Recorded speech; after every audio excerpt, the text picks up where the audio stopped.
Hello trader, आज दिनांक 18 February 2025 आणि मी आज निफ्टी 50 मध्ये ट्रेड केलेला, डाऊन साईडचा ट्रेड केलेला. तर बघा ट्रेडच्या मागची सायकोलॉजी बघूया. आपला हाय निफ्टी 50 चा चार्ट, ठीक आहे. तर या निफ्टी 50 च्या चार्ट वरती 23,000 चा एक रेजिस्टन्स होता आणि 22,800 चा एक सपोर्ट होता. तर आज मार्केट थोडस रेजिस्टन्सच्या आसपास ओपन झालं आणि खाली पडलं. टेस्ट करायला आलं तेव्हा मी इथं एंट्री बनवली. बघा माझी एंट्री पॉईंट हा होता 22,960 हा एंट्री आणि टार्गेट खूप ठेवलेलं मी की 22,750 की 720 ला, म्हणजे जवळजवळ इथपर्यंत मार्केट जाईल या आशेवरती होतं मी. 1:5 रिस्क रिवॉर्ड रेशो होतं. परंतु काय झालंय की स्पॉट चार्ट वरती 1:1.5 रिस्क रिवॉर्ड रेशो आहे, परंतु ऑप्शन मध्ये नाही. ऑप्शन मध्ये चांगला मूव आला, परंतु हे जसं साईडवेज झालं तसा ऑप्शन डीके करायला लागला.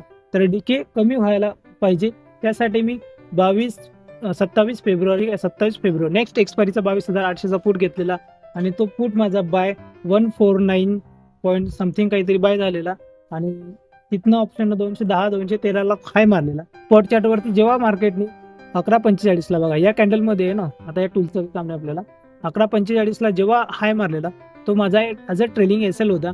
मी ट्रेलिंग एसएल दिला की साईडवेज होत आहे, ऑप्शन मध्ये प्रीमियम वाढत नाही.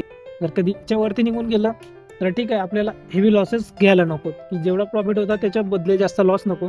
स्टॉप लॉस टाकून दिला, ट्रेडिंग एसएल हिट झालेला. आपल्याला हा ट्रेड एक छोट्याशा प्रॉफिटमध्ये क्लोज करावा लागला. तर आपण बघा 149 वरती बाय केलेलं आणि आसपास समथिंग याच कॅन्डलमध्ये आपला ट्रेलिंग एसएल हिट झालेला.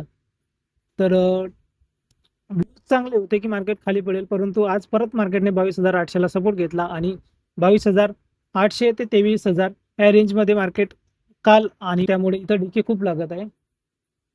अशी आपला आजचा लाईव्ह ट्रेड होता. अशाच लाईव्ह ट्रेड मी आमच्या चॅनलला सबस्क्राईब करा, व्हिडिओला लाईक करा आणि शेअर करा.